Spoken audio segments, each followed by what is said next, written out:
بسم اللہ الرحمن الرحیم الحمدللہ رب العالمین والصلاة والسلام علی رسولہ الکریم اما بعد فاعوذ باللہ من الشیطان الرجیم بسم اللہ الرحمن الرحیم۔ عزیز طلبہ کرام السلام علیکم ورحمۃ اللہ وبرکاتہ۔ ہم عالم اسلام کے وسائل و مسائل کا آج سبق نمبر 62 پڑھیں گے۔ آج کا ہمارا سبق تیونس کے حصہ دوم پر مشتمل ہوگا۔ سبق کی جانب جانے سے پہلے اپنے پچھلے سبق کا خلاصہ جان لیتے ہیں۔ پچھلا سبق ہمارا تیونس کے حصہ اول پر مشتمل تھا اور پچھلے سبق کے اندر ہمارے ٹوٹل 5 پوائنٹس تھے جس پر ہم نے بات کی۔ پہلا پوائنٹ تیونس کا محل وقوع تھا۔ دوسرے پوائنٹ کے اندر ہم نے اس ملک کے جغرافی خدوخال پر بات کی۔ پچھلے سبق کا ہمارا تیسرا پوائنٹ اس ملک کا رقبہ تھا۔ اسی طرح چوتھے پوائنٹ کے اندر ہم نے اس ملک کی آبادی اور پانچویں پوائنٹ کے اندر اس ملک کے اندر بولے جانے والی زبانوں پر گفتگو کی۔ آج کے سبق کی جانب جاتے ہیں اور جانتے ہیں کہ آج کے سبق کے اندر ہم کن کن ابحاث پر بات کریں گے۔ آج کا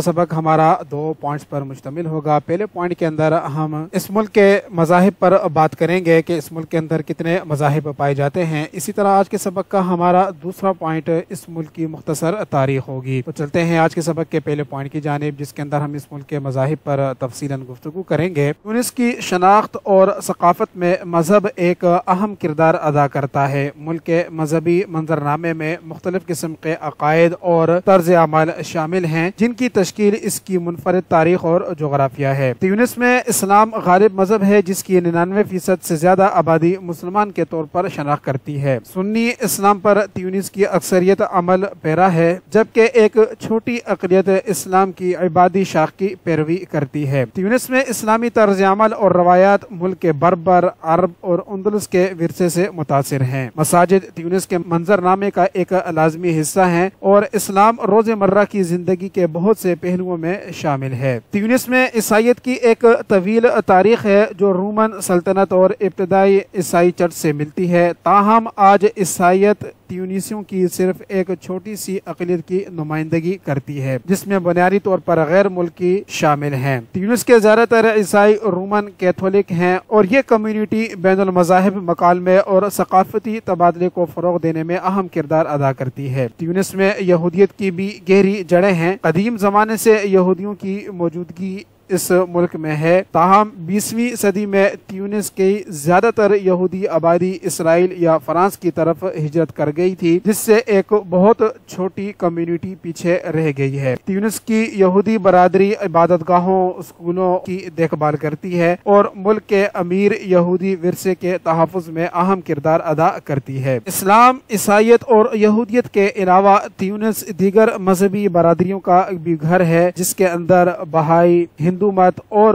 بدھ مت شامل ہیں۔ یہ کمیونٹیز چھوٹی ہیں اور اکثر تارکین وطن پر مشتمل ہیں لیکن یہ تیونس کے ثقافتی تنوع میں حصہ ڈالتی ہیں اور ملک کی تکثیری تاریخ کی یاد دہانی کا کام کرتی ہیں۔ عزیز طلبہ کرام، اس طرح آج کے سبق کا ہمارا یہ پہلا پوائنٹ مکمل ہوا کہ جس کے اندر ہم نے تیونس کے مذاہب پر بات کی۔ اب چلتے ہیں آج کے سبق کے اگلے پوائنٹ کی جانب جس کے اندر ہم اس ملک کی مختصر تاریخ کا جائزہ لیں گے۔ تیونس میں 12ویں صدی قبل مسیح میں سب سے پہلے فونیشی لوگ آ کر آباد ہوئے۔ 6 صدی قبل مسیح میں موجودہ شہر تونس کے قریب کاربیج آباد کیا گیا جو کچھ عرصہ بعد ایک عظیم شہری ریاست بن گیا۔ 146 قبل مسیح میں اسے رومیوں نے تباہ کر دیا۔ بعد ازاں اسی جگہ جولیس سیزر نے اسی نام کا ایک نیا شہر بسایا۔ 2 صدی قبل مسیح سے 5ویں صدی تک تیونس کا علاقہ رومن صوبے کا حصہ رہا۔ 6ویں صدی عیسوی میں تیونس شہر وینڈل قبائل کے زیر نگین آ گیا اور پھر کچھ عرصے بعد بازنطینی سلطنت کا حصہ بن گیا۔ حضرت عثمان غنی رضی اللہ تعالیٰ عنہ کے زمانے مبارک میں حضرت عقبہ بن نافع رضی اللہ تعالیٰ عنہ نے 646 عیسوی میں تیونس کو فتح کر کے اسلامی مملکت میں شامل کیا اور یہاں کے بربر قبائل مشرف با اسلام ہو گئے۔ اسلامی فتوحات کے ساتھ ہی تیونس تاریکی کے پردوں سے نکلا اور ایک اسلامی ریاست کی حیثیت سے اجاگر ہوا۔ یہاں اسلام کی اشاعت تیزی سے بڑھی۔ میں عربوں نے قیروان کی بنیاد رکھی۔ حسان بن النعمان نے 698 میں قدیم دارالحکومت قرطاجنہ پر قبضہ کیا۔ انہوں نے یہاں ایک بندرگاہ قائم کی اور ایک بحری بیڑا تعینات کیا۔ جہاز سازی کی پہلی گودی بھی حسان کے زمانے میں بنی۔ عیسوی سے لے کر 909 تک بنو اغلب تیونس پر حکومت کرتے رہے۔ اس خاندان نے تیونس میں بڑے گہرے نقوش چھوڑے۔ یہ امیر اگرچہ ظاہراً خلیفہ بغداد کے ماتحت تھے لیکن اصل میں کافی خود مختار تھے۔ ان کے زمانے میں احادیث کی بڑی بڑی کتابیں تالیف ہوئی۔ 909 سے 973 تک فاطمی حکومت کرتے رہے۔ 973 سے بنو زیدی حکمرانی کرنے لگے۔ ان کے زمانے میں عمرہ کا تقرر ہمیشہ مصر سے فاطمی خلفاء کرتے تھے۔ 12ویں صدی عیسوی کے آخر میں سسلی کے حکمران راجر دوم کی قیادت میں نارمنوں نے تیونس کے اہم ساحلی علاقوں پر قبضہ کر لیا، لیکن کچھ ہی عرصے بعد عرب الموحد یہاں قابض ہو گئے اور انہوں نے نارمنوں کو نکال باہر کیا۔ 1228 سے 1574 تک بنو حفص 350 سال حکومت کرتے رہے۔ ان کے زمانے میں تیونس کا شمار خوشحال ممالک میں ہوتا تھا، تجارتی کاروبار عروج پر تھا اور ان کے اہل یورپ سے کافی روابط تھے۔ عربوں کی حکمرانی کے دوران علاقے کو تیونس کا نام دیا گیا۔ حفصی خاندان کے عظیم الشان بادشاہوں میں سے آخری اور قابل ترین بادشاہ ابو عمر عثمان تھا، جس نے 1453 سے 1488 تک حکومت کی۔ عثمان کی وفات کے بعد حالات بہت خراب ہوتے چلے گئے۔ چند سالوں کے اندر 3 بادشاہ یک کے بعد دیگر تخت نشین ہوئے اور اس طرح یہ عظیم الشان حفص سلطنت آہستہ آہستہ ہسپانوی حملے کے سامنے دم توڑنے لگی، جو ترک بحری قزاقوں کے تعاقب میں یہاں آنے لگے تھے۔ وہ رفتہ رفتہ ان علاقوں پر قبضہ کرنے لگے۔ 1534 میں حفصی سلطنت کا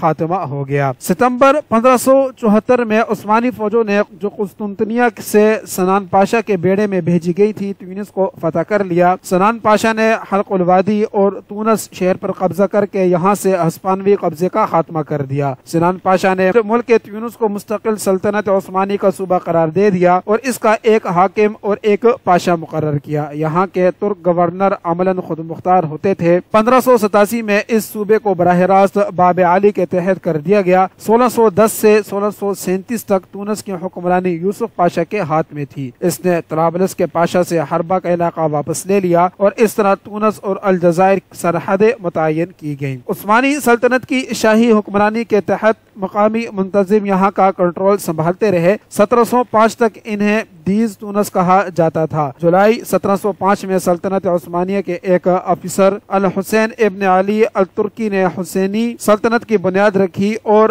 بے یعنی بادشاہ کہلایا۔ اس نے سلطنت ترکی کی اجازت سے گورنر یعنی بے لربائی کا لقب اختیار کیا۔ اس نے ترکی سے محدود خود مختاری حاصل کر کے فرانس، برطانیہ، اسپین، آسٹریلیا اور ہالینڈ سے معاہدے کیے۔ حمودہ ابن علی کے دور حکومت میں پہلے 1807 اور پھر 1813 میں الجزائری حملے کا سامنا کرنا پڑا۔ 19ویں صدی کے شروع میں ترک عثمانی روبہ زوال ہوئے تو فرانسیسی یہاں آدم کے۔ اس وقت تیونس کی اقتصادی حالت بہت خراب تھی اور تیونسی سلطان نے فرانس، برطانیہ اور اٹلی سے قرضے لے رکھے تھے۔ اپریل 1881 میں 30,000 فرانسیسی فوج الجزائر سے تونس شہر میں داخل ہو گئی۔ اس کی قیادت فرانس کا وزیر بول فیری کر رہا تھا۔ یہ قبائلیوں کو زیر کرنے کا ایک بہانہ تھا۔ 1830 میں الجزائر پر فرانسیسی قبضے کے وقت تیونس سلطنت عثمانیہ کا ایک صوبہ تھا اور حسین بے حکمران تھا۔ اس نے فرانس کے ساتھ دوستانہ تعلقات قائم کیے، چنانچہ تیونسی شہزادوں کو الجزائر کے شہروں قسطنطین اور اوران کا حاکم مقرر کیا گیا۔ 1837 میں احمد اول حکمران بنا تو اس نے فرانسیسیوں سمیت مغربی مشیر تیونس طلب کیے تاکہ فوج اور بحریہ کو جدید خطوط پر استوار کیا جا سکے اور صنعت کو ترقی ملے۔ محمد الصادق بے نے 1861 میں عرب دنیا کا پہلا آئین نافذ کیا۔ 12 مئی 1881 کو محمد الصادق بے نے فرانسیسیوں کے ساتھ معاہدہ قصر سعید پر دستخط کیے، جس کے تحت تیونس فرانس کا زیر حفاظت علاقہ قرار پایا۔ فرانس نے مقامی حکومت کے لیے سلطان کو بطور